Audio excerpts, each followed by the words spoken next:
Boa noite, meus irmãos. Os meus votos de luz e paz a todos, né? Um abraço fraterno. É com muita alegria que é a primeira vez que eu venho aqui nessa casa maravilhosa. Essas vibrações amorosas que a gente sente aqui nos acolhem, né? Nos fortalecem. E hoje nós vamos falar, como de costume, de coração para coração. E nós vamos falar dele, do Mestre, de Jesus.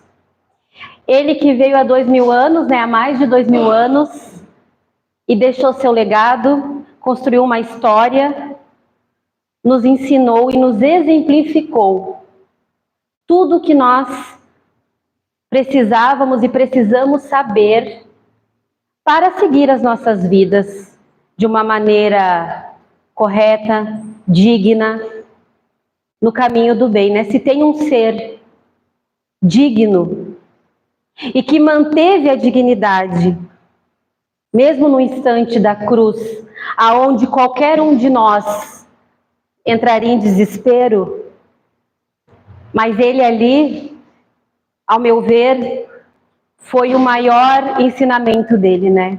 A dignidade do sofrimento. Jesus foi a criatura que mais sofreu. Nenhum de nós aqui terá um sofrimento maior do que o do Mestre. É um consolo. Não que a gente tenha que medir os sofrimentos, mas saber que este irmão tão especial, que nada tinha a se envergonhar, pisou neste planeta para dar tudo de si e para dar tudo de si a nós.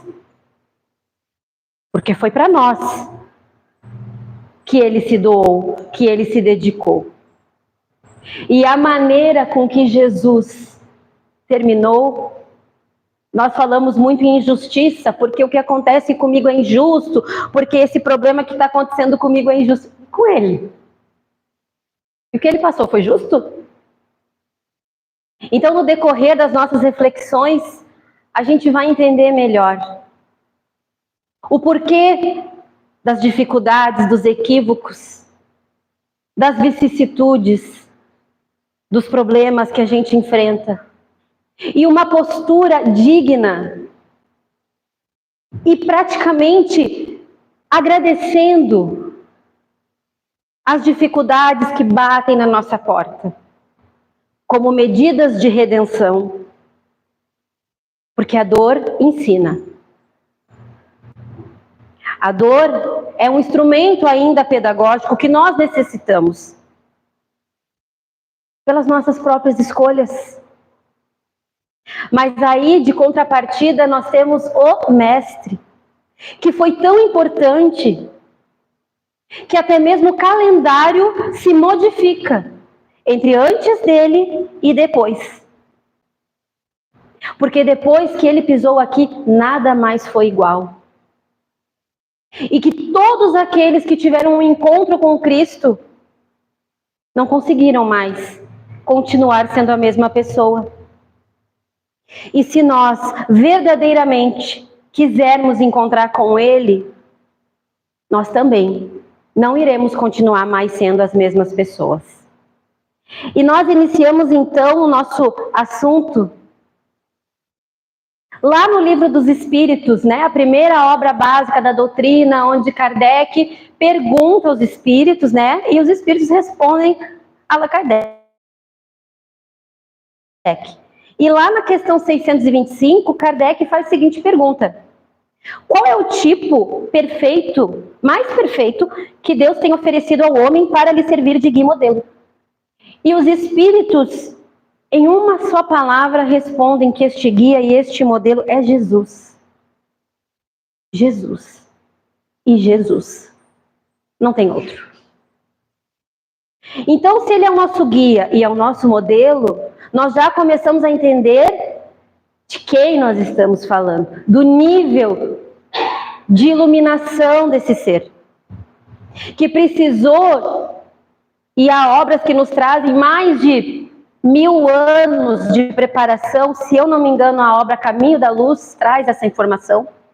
1000 anos para que ele pudesse se reduzir, porque nós não conseguiríamos conviver com tamanha luz.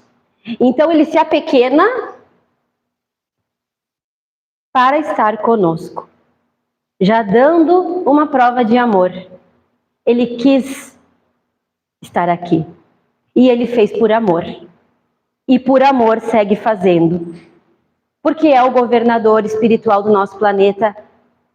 Ele rege as nossas vidas, cuida de nós, né? Numa linguagem próxima, ele cuida de nós.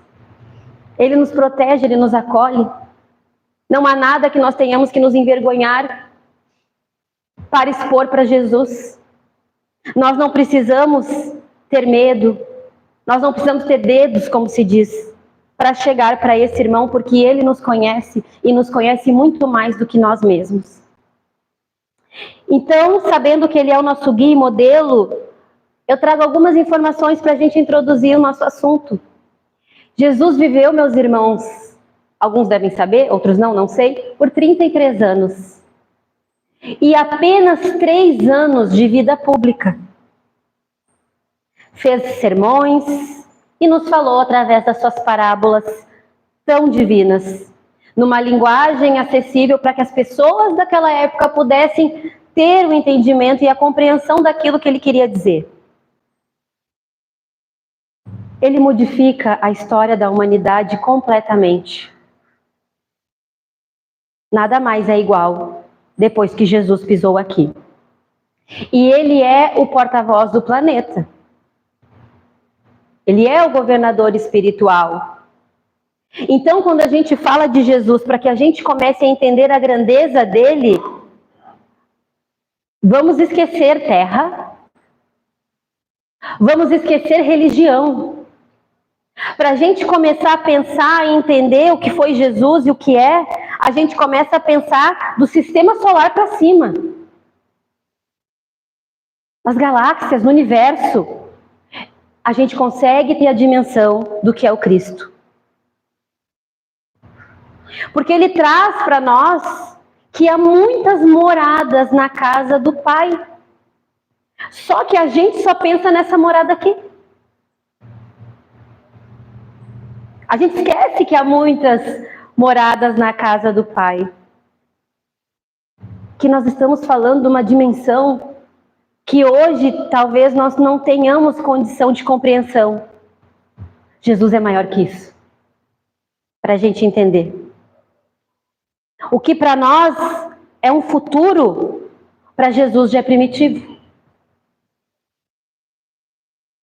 Então, meus irmãos, nós não estamos falando de qualquer criatura. Jesus nos traz a importância de nos colocarmos como cristãos, como filhos de Deus. Ele afasta de nós aquele Deus punitivo, aquele medo de Deus. Porque ele traz Deus como um pai amoroso, um pai bondoso, um pai que nos coloca no colo, um pai que compreende os nossos erros, porque sabe que nós ainda estamos numa pequenez espiritual, que nós estamos caminhando. Só que Jesus já nos vê pronto. Ele sabe, como diz um termo da moda, que vai dar bom, vai dar boa. Mas a gente precisa fazer todo o processo assim como ele também fez. Então, por isso que ele sabe, compreende as nossas dificuldades e os nossos equívocos. E é por isso que nós recebemos incontáveis chances de reparação. Ah, mas então por isso eu vou errar sempre? Não. A gente tem que cuidar, a gente tem que se policiar. A gente tem que buscar o conhecimento. A gente tem que buscar o autoconhecimento, conhecermos a nós mesmos. Né? Conhece-te a ti mesmo, que a doutrina espírita tanto fala. Mas saber também que se por algum motivo a gente errar, e isso vai acontecer,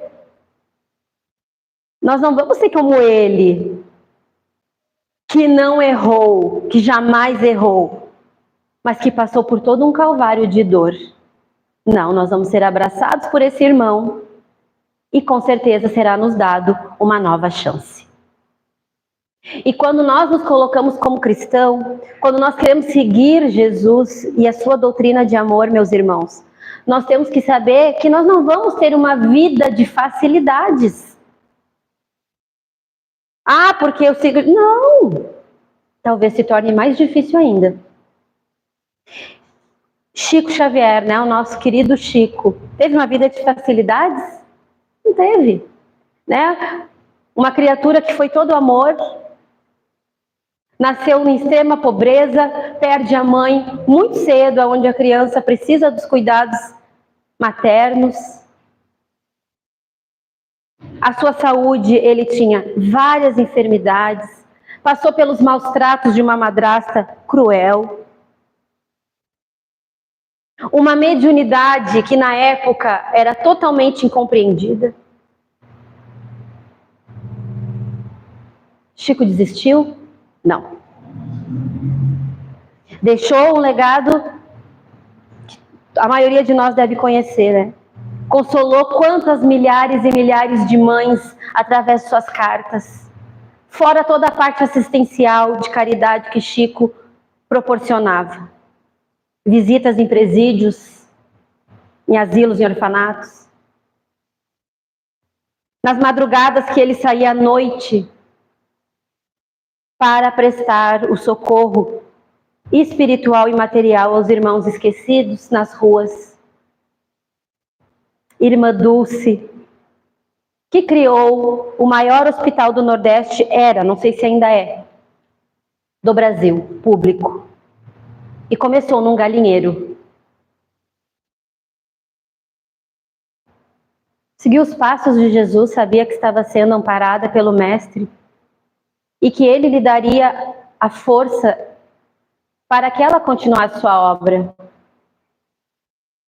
Ela tinha 30% da capacidade pulmonar, dormiu por anos numa cadeira de madeira, e as pessoas lhe doavam uma cadeira, uma maca para ela, uma cama para ela dormir, e ela pegava a cama e continuava dormindo na cadeira de madeira, e ela dizia que aquela cadeira que ela dormia era providencial, porque ela ganhava as camas e mandava tudo para o hospital com os doentes, e continuava dormindo na cadeira.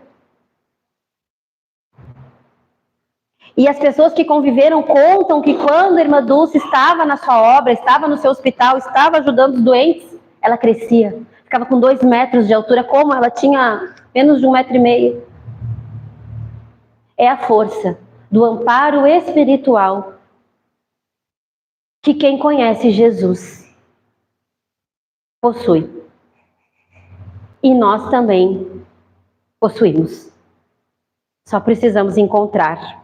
E como Chico, Divaldo, Irmã Dulce, Madre Teresa, tantos outros desconhecidos que fazem uma obra alicerçada no amor e seguem pelo amparo do Cristo. Jesus veio na época em que ele veio de uma forma até mesmo sacrificial. O seu amor veio nos elevar. Ele veio balsamizar os nossos sofrimentos. Na época que Jesus chegou, a humanidade estava perdida. É o olho por olho, dente por dente. As mortes, a exploração. E ele chega aonde tudo está dividido. Esse é doente, não presta. Esse é não sei o quê, não presta. Tudo separa. E ele une. Porque o seu amor não fazia distinção. Lá estava ele com os leprosos. Lá estava ele com as prostitutas. Lá estava ele com os mendigos.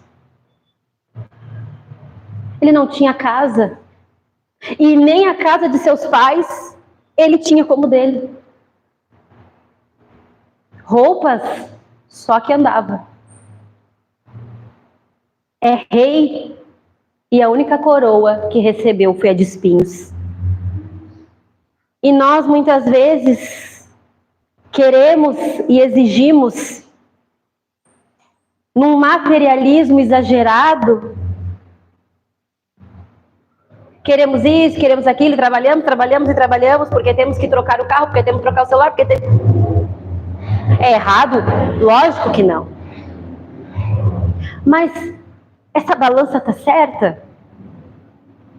Aonde eu estou valorizando mais? Jesus veio para afastar o ter e colocar o ser. Jesus veio para retirar o eu e colocar o nós. É isso que esse mestre fez de mais valioso. É abrir os nossos olhos para que a gente saia da estagnação espiritual que a gente se encontra. E quando nós sairmos do eu para o nós começamos a entender o seu evangelho. Quando o ser for mais importante do que o ter, nós começamos a entender o seu evangelho. São essas reflexões que a gente faz aqui, que temos que seguir todo dia, através das obras sérias da doutrina espírita, através dos estudos que a Casa Espírita oferece.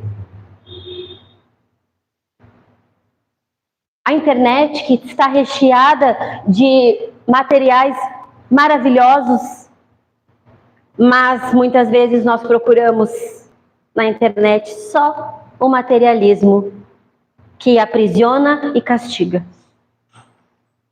E deixamos de nos edificar pelos conteúdos que alimentam o nosso espírito, e o espírito precisa de alimento, conhecimento. E desde que ele nasce, então, voltando aqui, ele já nos mostra que rei é esse, que poderia ter nascido num berço de ouro e escolhe uma manjedoura, no meio dos animais, da palha. Ali é o ponto inicial, né?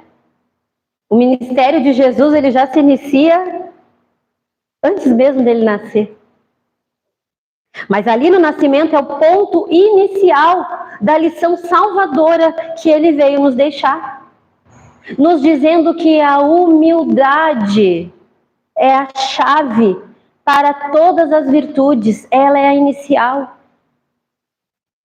E quando a gente fala em virtude, meus irmãos, muitas vezes nós já nascemos com algumas virtudes que são nossas, já adquirimos em outras existências. Outras não. Outras nós precisamos lapidar o nosso espírito, correr atrás. E virtude não é aquele pensamento, Gabriela, eu nasci assim, eu sou assim, me aguenta assim, eu vou morrer assim. Não. Virtude é conquista, é prática. Então eu não sou uma pessoa que me acha caridosa, mas eu posso me tornar, se eu me esforçar para isso. Eu não me acho uma pessoa piedosa. A prática nos leva a adquirir, né? Não é, hoje em dia não se fala, faz exercício físico lá por, 20 dias, quando tu vê que tá fazendo, já ficou aquele hábito, né, em você. Virtude é a mesma coisa. Elas são conquistas do espírito, através dos esforços. Eu não sou, mas eu posso ser. Eu não quero, mas eu posso querer. Porque não é só o que eu quero. Porque quando eu quero, eu estou no eu. E a gente tem que sair e ir para o nós. O que é melhor para mim e para o outro? Porque nós não somos seres isolados. Jesus muito pouco se isolava. Ele tinha seus momentos de oração, onde ele se afastava. Mas ele estava com as pessoas. Ele não estava em templos nem nada. Ele estava na rua, pregando o seu evangelho sem distinção. E nós, muitas vezes, julgamos se esse é assim, não presta. Não torce para o mesmo time que eu. Benevolência e indulgência para com todos. É uma questão do Livro dos Espíritos. Só que eu não me lembro qual. Mas a posição política dele, eu não concordo. Para com todos. Mas a opção sexual, Que horror! Para com todos. O Evangelho de Jesus é claro quando diz que a indulgência e a benevolência e a caridade é para com todos. E Jesus nos ensina isso. Hoje se fala em empatia, Jesus já era empático há mais de 2000 anos atrás, né? Uma palavra que está muito na moda. Jesus já era empático. A defesa das mulheres, Jesus sempre esteve amparando, protegendo e encorajando as mulheres daquele tempo. Sua mãe, Joana de Cusa, nós vamos falar dela mais na frente. A mulher da samaritana, a mulher hemorrágica, que ele junta do chão, porque ela não se acha digna de estar no meio das pessoas, e ela toca a veste de Jesus, e ele sente, e ele diz, né, quem me tocou? E ela, fui eu. E já abaixa a cabeça, envergonhada, se achando um nada, e ele se coloca abaixo como ela está, ela se desculpa e diz, eu só toquei no seu manto, você não está contaminado. Mas para ele olha nos olhos dela e diz, filha, levanta. Ela diz, mas eu não sou digna. Você é. Você é uma filha querida de Deus. E todos nós somos. Ele nos encoraja, então, meus irmãos, que não importa o que nós fizermos, o amor de Jesus sempre nos sustentará. Não importa o erro, o equívoco. Isso não quer dizer que a gente tem que sair errando, se equivocando, tá? É orar e vigiar. Mas nós sempre estaremos imersos ao amor e ao socorro de Jesus. O pior bandido que nós acharmos que é o pior, ainda assim ele estará incluso no amor de Jesus, porque é um amor sem distinção. E aí nós falamos da manjedoura, falamos da humildade. E qual a profissão que Jesus é ensinado pelo seu pai José? José é esse que não foi qualquer um. Ele não foi um homem, ele foi o homem. Ele foi o pai de Jesus. Que viveu nas sombras, porque quem tinha mais evidência, claro, era o próprio Cristo e depois Maria, a mãe de Jesus.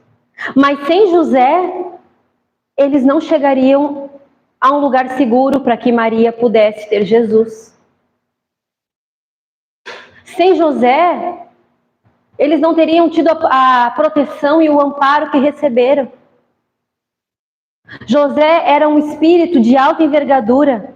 Ele também tinha um contato direto com o Pai, com a espiritualidade maior. Se fez pequeno nas sombras daquele que veio brilhar. E essa é uma característica dos maiores. Se fazem menores. Aqueles que trabalham nos bastidores para que a estrela maior possa brilhar. Então, se Jesus fez tudo o que fez, é porque ele teve dois grandes alicerces, que foi José e que foi Maria. E José ensina, então, para Jesus a sua profissão de carpinteiro. E com essa profissão ele nos exemplifica o abrigo. O carpinteiro constrói, molda, lapida, abriga. Querendo dizer que com Jesus nós nunca estamos sós. Nunca estaremos desabrigados, nunca estaremos desamparados. Tudo dentro da vida do Cristo tem um objetivo, tem um porquê. Tudo na vida de Jesus é um exemplo, é um ensinamento para que a gente reflita e mude muitas vezes as nossas percepções equivocadas da vida. Como carpinteiro, ele nos traz a mensagem: nunca mais andaremos ao léu das tempestades e nas trevas da escuridão. Porque o nosso carpinteiro de Nazaré nos abriga e nos acolhe a todo instante. Opa, passei demais. Ele nasce na pequena Belém, né, numa cidade muito humilde, mas lá não tinha lugar para ele, né, devido à superlotação da cidade, os perigos já estavam à volta, então eles precisam ficar indo, né, de um lugar para outro para se proteger. E é quando eu falei anteriormente que nem mesmo um lar ele teve. Nem mesmo um lar ele teve. Porque passou muito tempo tendo que ir de um lugar para outro e depois nas perseguições mais ainda. Mas ele nunca deixou de realizar o seu propósito, né? A implantação do seu evangelho de amor. E quando ele encerra a sua existência, quando ele se despede daquela forma, falta a palavra, injusta, horrível, dolorosa, sofrida, aonde 12 discípulos, um o traiu, outro negou. Os outros fugiram, um ficou, João. João fica com o mestre. E ainda, né, recebe naquela fala de Jesus, onde ele olha para Maria em sofrimento e João, e diz, né, mãe, eis aí teu filho, filho, eis aí tua mãe. Como consolando. Quem de nós, num grande sofrimento, consegue forças para consolar? A gente está imerso na nossa dor, não quer saber não do resto. Aqui, estou sofrendo. Não me importa. Quem numa cruz faz poesia? Quem na hora da dor busca a melodia mais linda para consolar a sua mãe, que estava ali, passando o maior sofrimento. E ele olha e tem essa fala, né? Mãe, eis aí teu filho, filho, eis aí tua mãe. Como quem dizendo, mãe, você é mãe da humanidade. Porque Maria é a mãe da humanidade. Nada de Jesus é pequeno. Nada de Jesus se restringe ao pouco. É tudo muito grande. E a gente ainda tem dificuldade de compreender. O episódio da cruz, vejam bem, é o episódio, a crucificação do Cristo, é o episódio mais conhecido do planeta. Não tem quem não saiba que Jesus foi crucificado. As crianças, logo que começam a ser alfabetizadas, ou quando começa a contar historinha e tal, sempre ali alguém, a mãe, o pai, ou outra pessoa, Jesus, né, morreu numa cruz. Então, o que mais se sabe é o jeito que ele morreu. Só que nós precisamos saber a maneira que ele viveu. Porque a maneira que ele viveu é maravilhosa. A maneira com que ele viveu é o exemplo que nós temos que seguir. Porque saber que Jesus morreu numa cruz vergonhosa, já sabemos. Mas e como ele viveu? O que ele deixou? O que seu exemplo de amor mudou na minha vida? Tudo. Esse é o caminho para conhecer Jesus. E aí, falando da crucificação, daquelas traves duras, transforma Jesus em duas sublimes asas. Porque o amor de Deus ampara a todos. Ainda mais esse mestre, que tinha um contato direto com o Pai. Deus oferece a Jesus asas, que levaram ele de volta, né, ao seu reino de amor. que o tiraram daquela cruz tão sofrida que o nosso mestre passou. Então ele ajuda a todos, né? Seu amor, seu amparo é sem distinção, é para com todos. O seu atendimento aos miseráveis, aqueles, né, que o governo da época desprezava como lixo, eram esses que Jesus estava junto. E traz as suas parábolas, né, como eu falei anteriormente, né, tão ricas e com lições insuperáveis. Se a gente não soubesse nada, se a gente não tivesse nada, não tivesse nenhum livro, não tivesse nada, e só tivéssemos as parábolas de Jesus, não precisávamos de mais nada, não precisaríamos de mais nada, já teríamos tudo. Porque tudo que nós precisamos saber de moral, ética, está contido nas parábolas dele. Vejam a importância dos sermões e das parábolas que Jesus ofereceu. A parábola, por exemplo, do bom samaritano, né, quem conhece, nos traz a proposta íntima de compaixão e de misericórdia que nós oferecemos ao inimigo, aqueles que nos ferem, que nos prejudicam. A parábola do filho pródigo é como se estivesse dizendo: volta para casa. O filho saiu, errou, se equivocou, mas a parábola do filho pródigo é Jesus dizendo: volta, meu filho. Da onde tu saiu? E esse filho que sai, se equivoca, é recebido com festa pelo pai no seu retorno.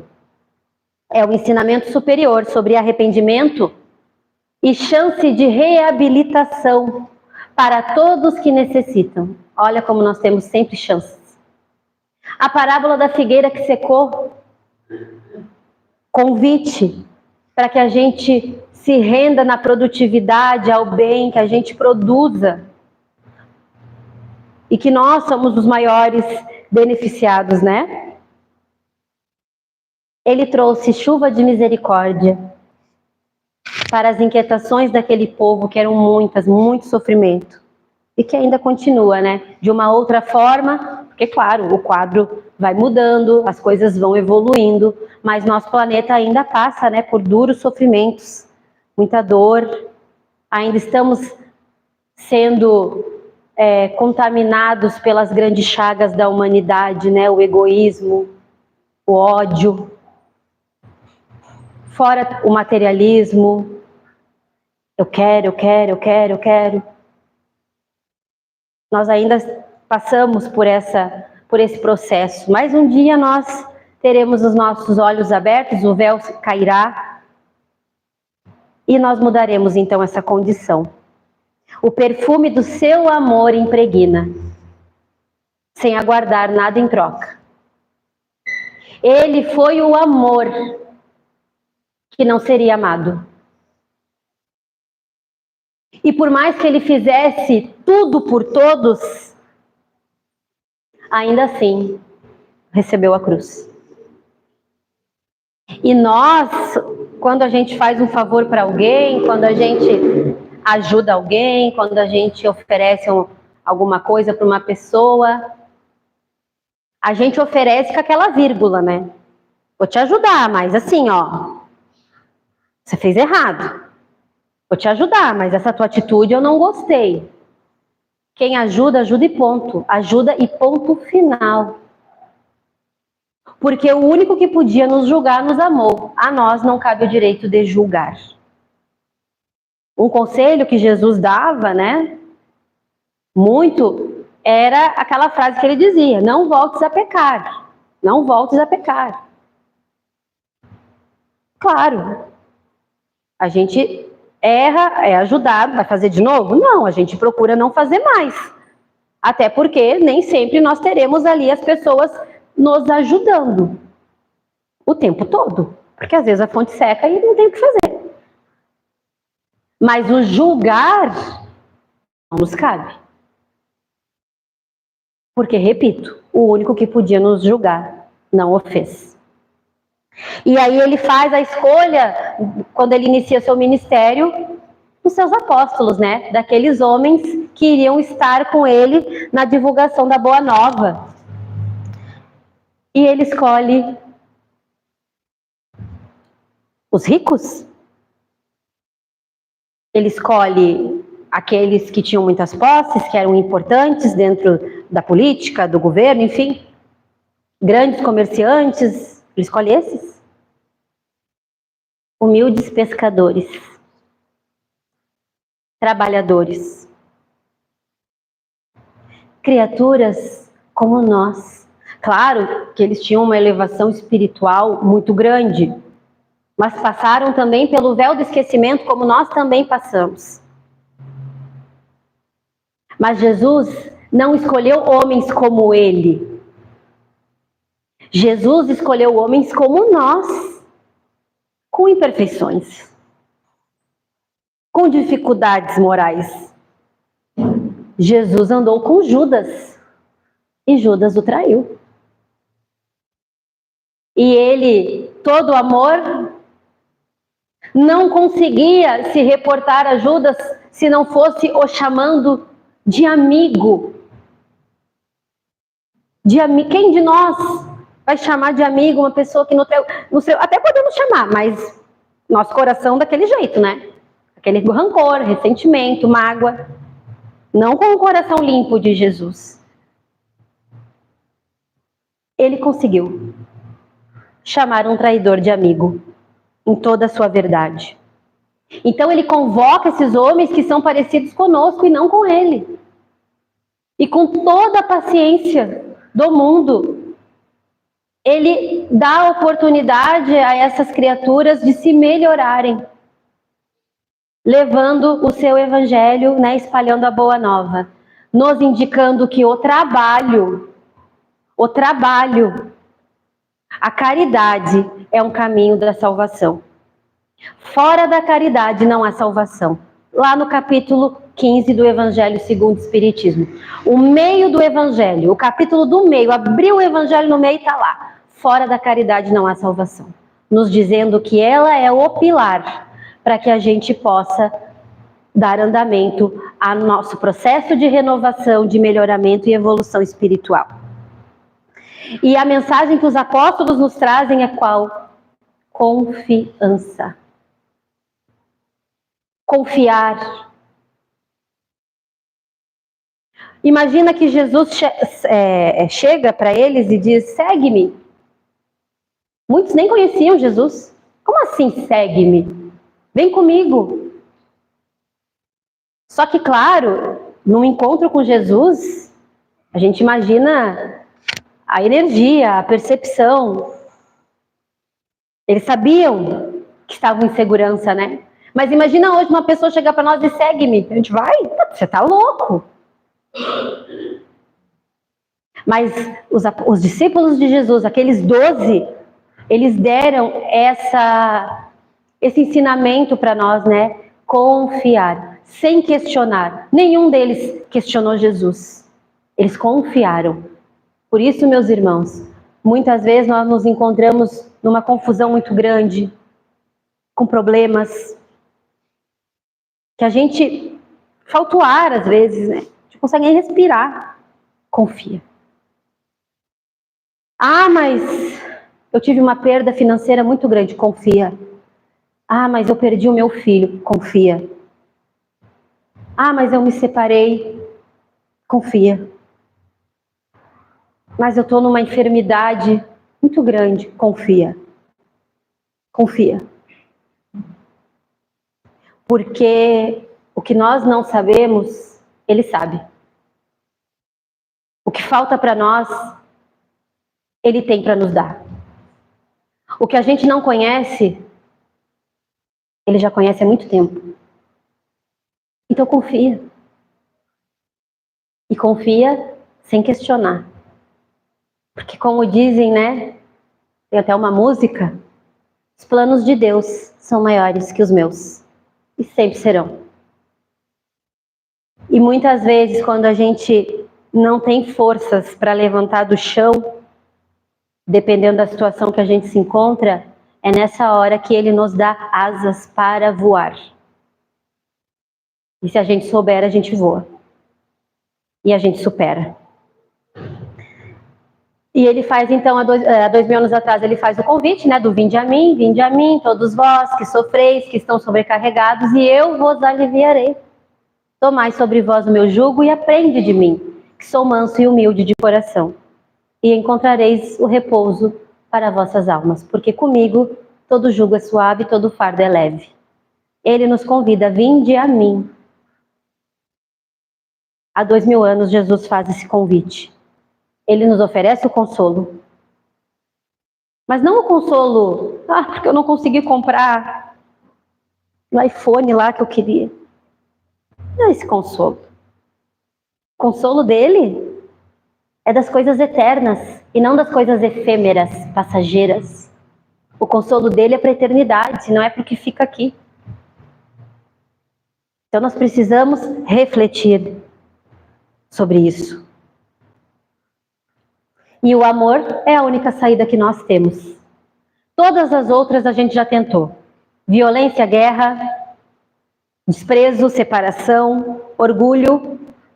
E nada encontramos ali que não fosse dor e sofrimento.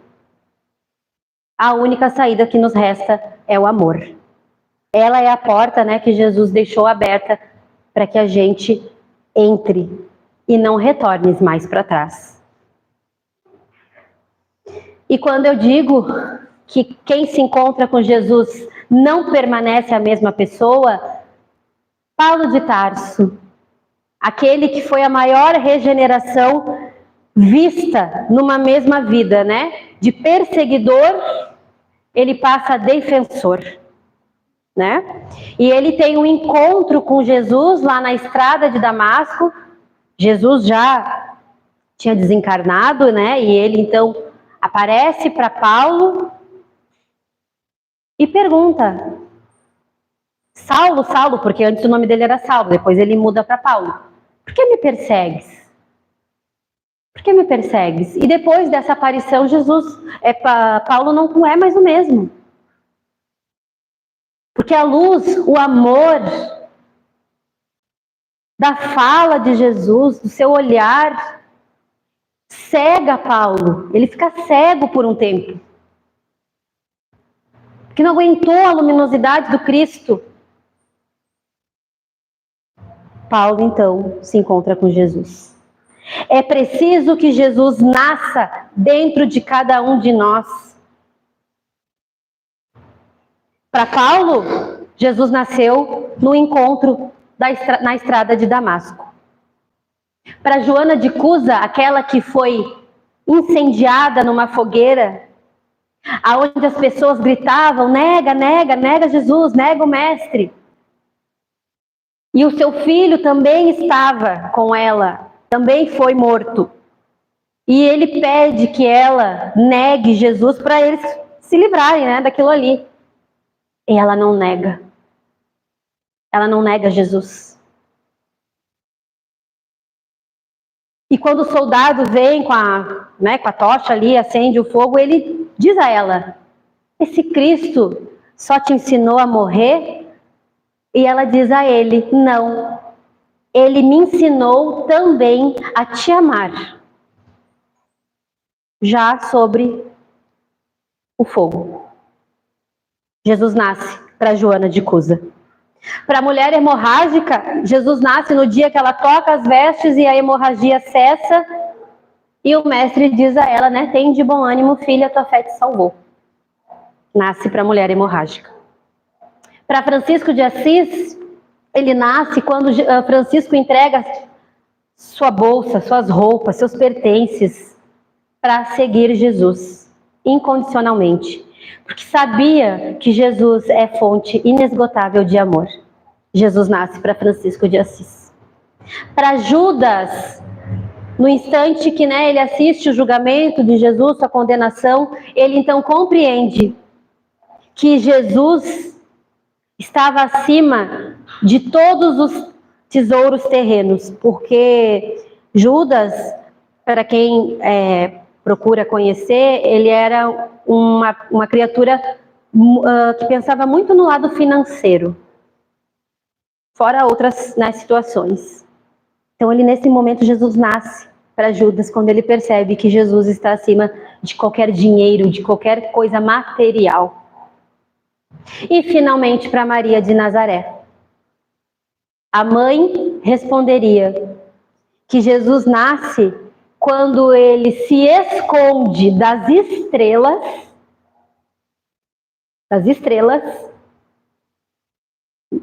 e vem se abrigar nas sombras da terra para nos salvar.